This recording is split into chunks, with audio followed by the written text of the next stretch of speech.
Halo teman-teman, kembali lagi di channel Hadi Auto. Ini adalah Mazda 3 hatchback. Ini merupakan mobil yang sangat nyaman dan aku sangat suka sekali dengan mobil ini karena bentuk dari mobil ini itu sangat indah sekali untuk dipandang. Walaupun ya, jadi Mazda 3 hatchback ini sudah diluncurkan, yang generasi di sebelahku ini ya, generasi ke-6 sudah diluncurkan dari tahun 2019. Yang berarti kalau di tahun 2024 ini dia sudah berumur 5 tahun. Dan walaupun mobil ini sudah berumur 5 tahun, dari bagian depan, samping, belakang, interior, mobil ini tetap sangat indah sekali untuk dilihat dan nggak ada bosan-bosannya sama sekali. Dan dalam video ini kita akan melihat secara menyeluruh apa saja yang ditawarkan oleh Mazda 3 hatchback ini.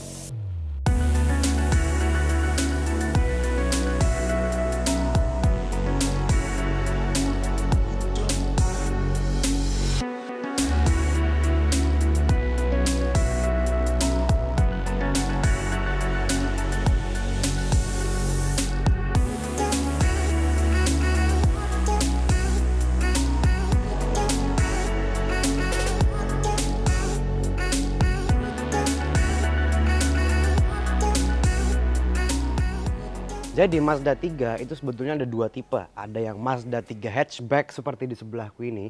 Ada Mazda 3 yang sedan, yang versi sedannya. Harganya pun juga berbeda. Kalau misalnya yang di sebelahku ini Mazda 3 hatchback, harganya itu dia 555.500.000. Sedangkan yang versi sedannya, yang Mazda 3 sedan, itu harganya dia 527 juta. Jadi harganya berbeda, bukan seperti Mazda 2 ya. Mazda 2 kan yang sebelumnya kan dia harganya sama, hatchback maupun sedan, tapi ini berbeda. Kalau ditanya lebih suka mana, memang yang ini dia lebih terlihat keren karena dia sebuah hatchback ya, dan bentuknya ini keren banget dia. Di Mazda 6 pun juga ada sebetulnya, ada Mazda 6 sedan, ada Mazda 6 estate. Yang estate pun dia juga keren. Kalau aku sih lebih seneng tipe-tipe mobil yang hatchback seperti ini, lebih keren untuk dilihat. Nah, di akhir 2023 kemarin, jadi Mazda melakukan sejumlah improvement ke Mazda 3 hatchback ini. Ini sudah dilengkapi dengan fitur-fitur baru seperti adaptive cruise control, lalu juga lampu indikator. Dia ada bentuknya garis di sini. Dan lampu indikatornya sudah mirip seperti di CX-60, cara matinya gitu, seperti nafas gitu caranya. Itu keren juga. Nah, bagian depannya dia sama sebetulnya, hampir tidak ada perubahan mungkin sama sekali dia. Kalau bedanya sama yang sedan depannya, memang yang sedan tuh dia grillnya dia lebih besar dibanding yang hatchback ini. Tapi yang hatchback ini sudah cukup besar dia. Di tengahnya ada logo Mazda yang besar karena ini adalah sebagai radar juga logonya ini. Jadi di balik sini ada radar untuk fitur adaptive cruise controlnya, dan radar ini pun juga tergabung ke kamera situ, terhubung untuk fitur lane keeping assist-nya juga, lalu ya brake support assist-nya juga.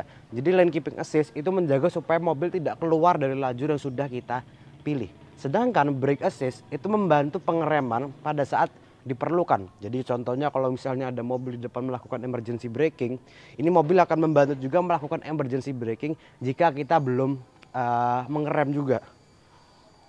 Lampu dia sudah menggunakan lampu LED juga yang keren juga, dan di RL aku suka ya, di RL dia di bentuknya keren banget di RL-nya itu. Siang hari pun terlihat keren karena di RL cukup besar deh, sampai samping-samping lampunya ini di RL-nya itu. Dari bagian samping ini baru terlihat bentuk hatchback yang sangat indah ini. Memang kelihatan keren banget, apalagi ini warna abu-abunya disatukan dengan velg yang berwarna hitam ini, dan ini terlihat lebih keren lagi. Velgnya dia berukuran 18 inci, full hitam, yang terlihat bagus juga. Aku suka dengan velgnya dia. Mobil ini sudah dilengkapi dengan fitur blind spot assist, yang berarti di bagian spion ini ada lampu segitiga kecil ya di bagian kanan kiri spion, yang akan menyala pada saat ada mobil atau motor di bagian kiri atau bagian kanan mobil ini. Kalau kita menyalakan lampu indikator, maka kita akan dikasih warning bahwa ada mobil atau motor di bagian kanan atau kiri kita.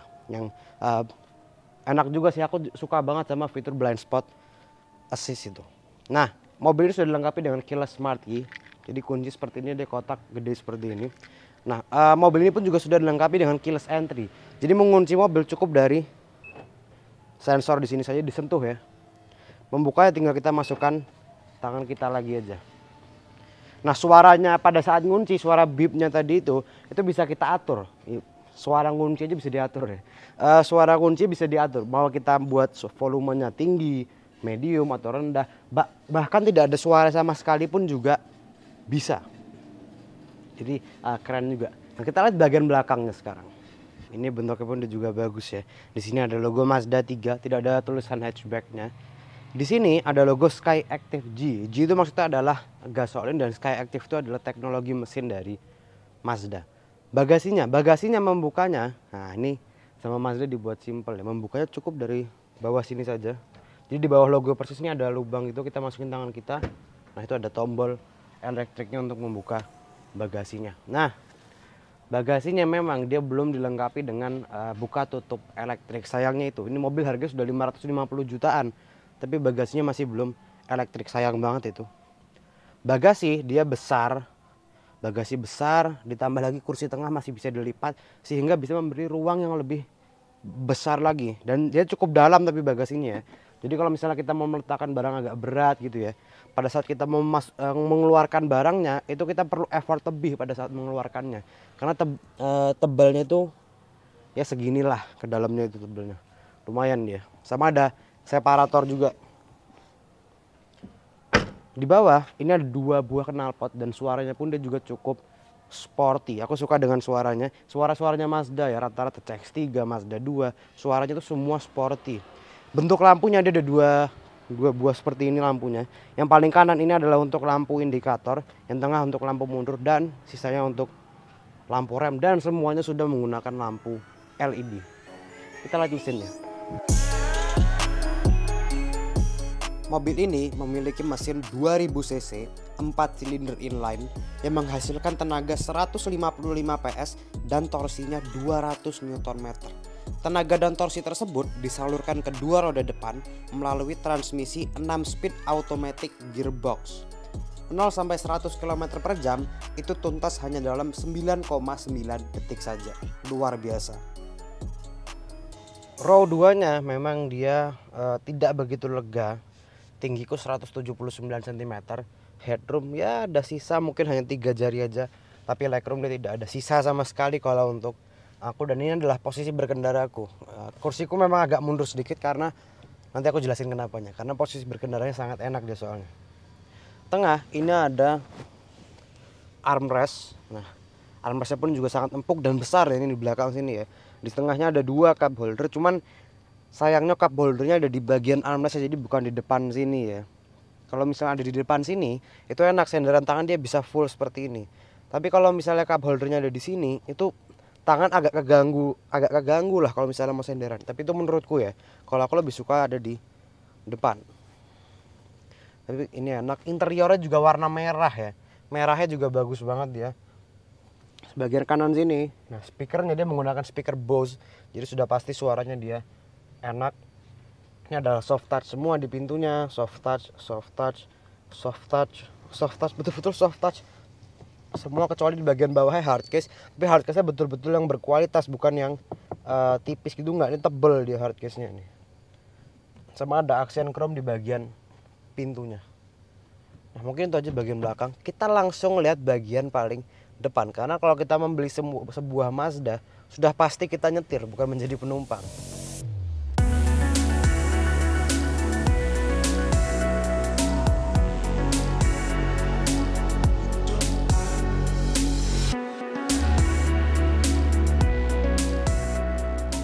Nah, posisi berkendara dulu deh, karena Mazda yang harus dibahas pertama tuh posisi berkendara dulu, karena mereka di setiap mobilnya selalu bisa menawarkan posisi berkendara yang sangat enak, sangat enak sekali. Ini betul-betul kakiku udah bisa hampir selonjor ini, dan karena setirnya pun ini juga bisa diatur, ini bisa diatur tilt, bisa diatur teleskopik. Wow, teleskopiknya dia lumayan cukup jauh teleskopiknya dia. Jadi kursi pun aku bisa lebih mundur, kaki pun bisa lebih selonjor dia, dan aku bisa mendapatkan posisi yang sangat enak ini. Setirnya pun ini juga bentuknya dia mirip seperti di CX-60 setirnya sebetulnya ya. Bentuknya dia seperti ini, setirnya ada di kanan, ada untuk adaptive cruise controlnya ada di sini. Terus untuk semi autonomous ada di sini juga. Untuk ini adalah untuk lane keeping assist, bisa kita aktifkan langsung dari sini. Sebelah kiri ini untuk mengendalikan ke head unitnya tombol-tombol sebelah kiri ini, sama ada tombol info nih untuk mengendalikan di instrumen tengah. Jadi untuk info-infonya ada untuk radar dan sebagainya.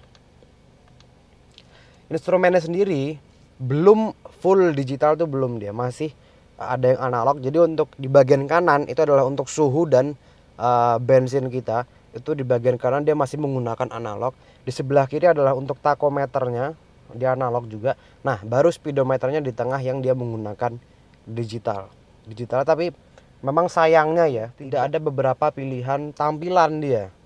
Ada beberapa pilihan tampilan, jadi hanya ini saja. Palingan kalau diganti pun dia hanya, kalau misalnya kita menggunakan tampilan radar, dia hanya menunjukkan radar dan kilometer dalam bentuk digital. Harusnya digital gini bisa dipermainkan lebih banyak ya, tapi entah kenapa, mungkin karena dia belum full digital, jadi masih seperti ini. Tapi tetap dia bagus dia.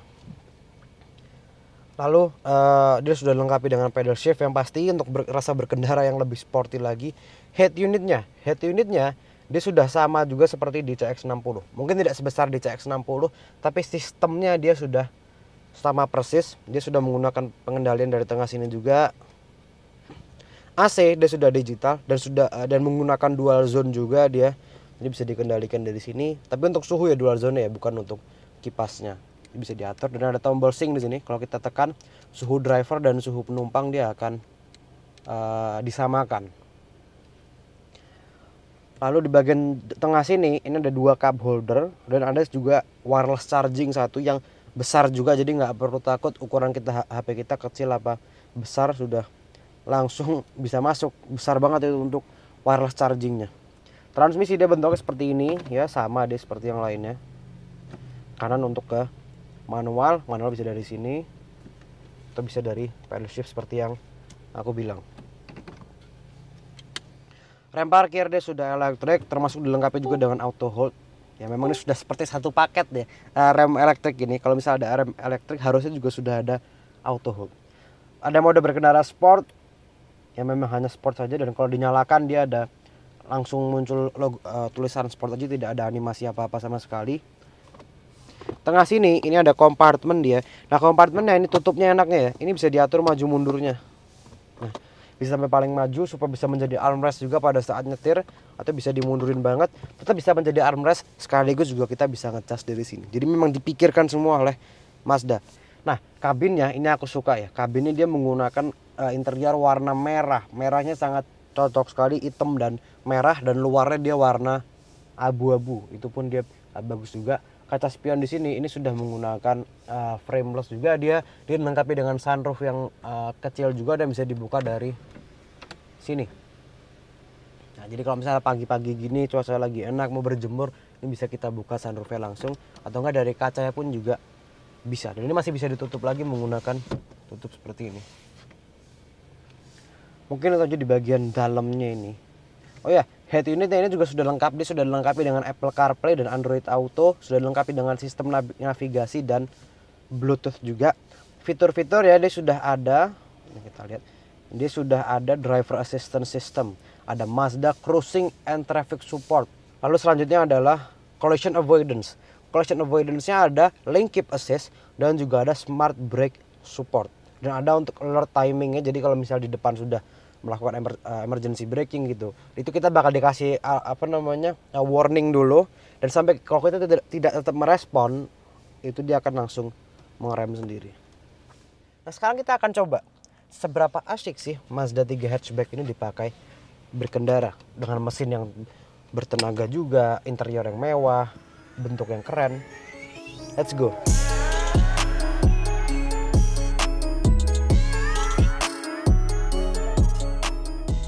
Pada saat jalan, yang langsung terasa adalah karakter suspensinya yang cukup keras. Nah, memang suspensi dari mobil ini dia bukan yang empuk-empuk banget. Dia malah cenderung cukup keras suspensinya ini mobil ini. Lebih berasa keras itu biasanya lebih berasa di seperti di polisi tidur atau mungkin di speed bump gitu. Itu baru itu berasa bahwa suspensinya dia cukup keras. Tapi keuntungannya dengan suspensi yang cukup keras seperti ini, itu pengendalian dari mobil ini bisa sangat bagus sekali. bagus sekali. Memang khasnya Mazda ya, mereka memiliki mobil yang suspensi tidak begitu empuk-empuk banget, tapi bisa menghasilkan pengendalian yang sangat baik sekali, digabung juga dengan setir yang sangat responsif. Kalau menurutku sangat-sangat responsif ini. Jadi untuk pengendalian dia bisa sangat baik, tapi untuk kenyamanannya balik lagi ke suspensinya, dia kalau misalnya kita jalan di jalan tol gitu ya, itu berasa sangat halus sekali ini mobil, karena peredaman suspensinya di getaran-getaran kecil gitu ya, itu bisa sangat baik sekali. Dan aku suka juga ya dari Mazda 3 ini ya, yang hatchback itu suara, kan knalpotnya dia ada 2 di belakangnya, itu suaranya itu enak banget untuk didengar. Suaranya itu dia sangat sporty.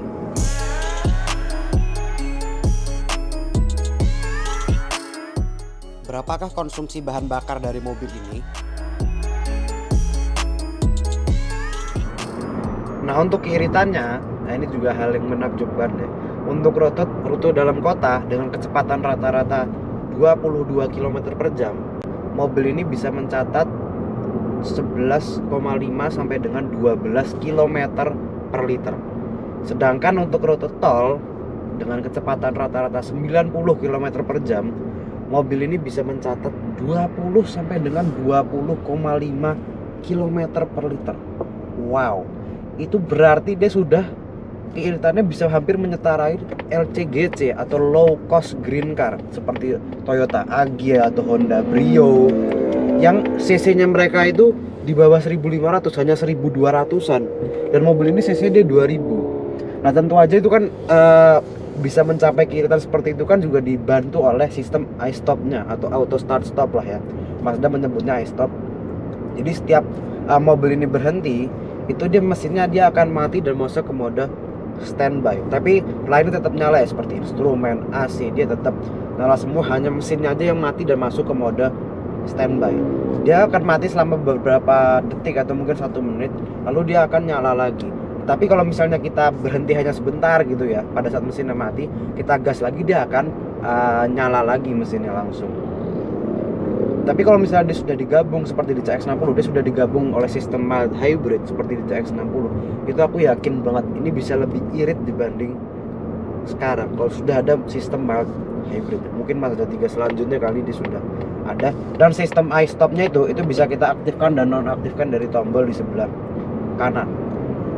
Jadi iritnya sangat irit ini mobil.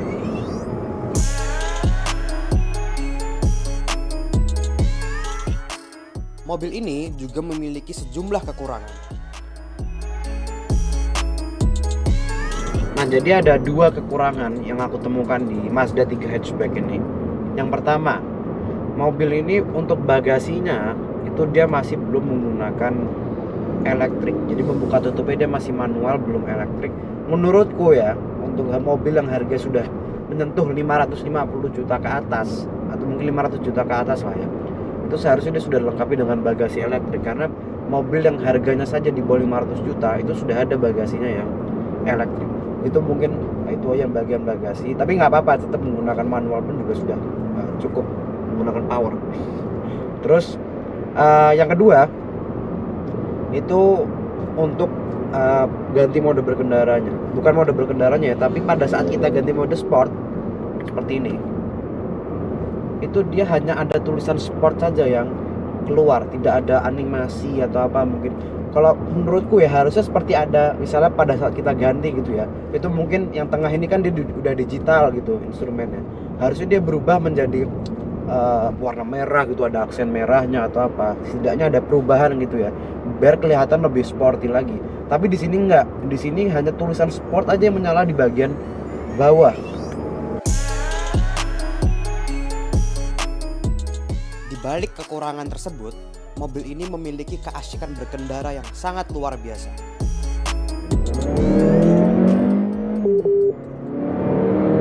Tuh suara knalpotnya dia yang sporty. Sudah 100.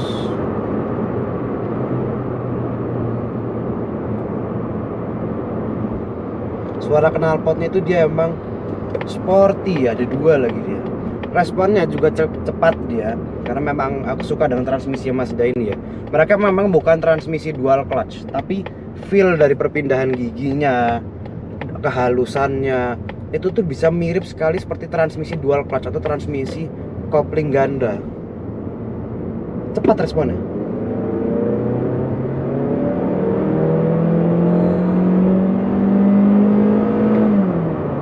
Dan setiap putaran mesin itu dimanfaatkan betul sama mereka ya. Perpindahan giginya itu dia di RPM 6.500 hampir 6.600. Jadi luar biasa sekali. 0 sampai 100 km per jamnya itu bisa ditempuh hanya dalam 9,7 detik. Yang berarti ya memang bukan yang wow banget enggak ya, tapi bisa dibilang cukup cepat itu untuk mobil seperti ini. Yang penting itu adalah keasyikan berkendara ya kalau menurutku, karena Mazda tuh semua Mazda yang pernah aku coba itu sangat asyik untuk dikendarai.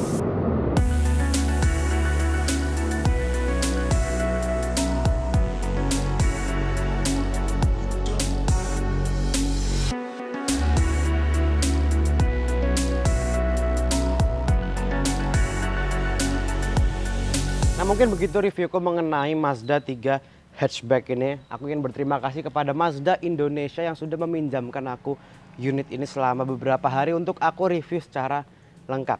Nah, terima kasih juga teman-teman sudah menonton videoku. Jangan lupa di like, share, komen, dan subscribe. Dan nantikan video-video berikutnya. Sampai jumpa.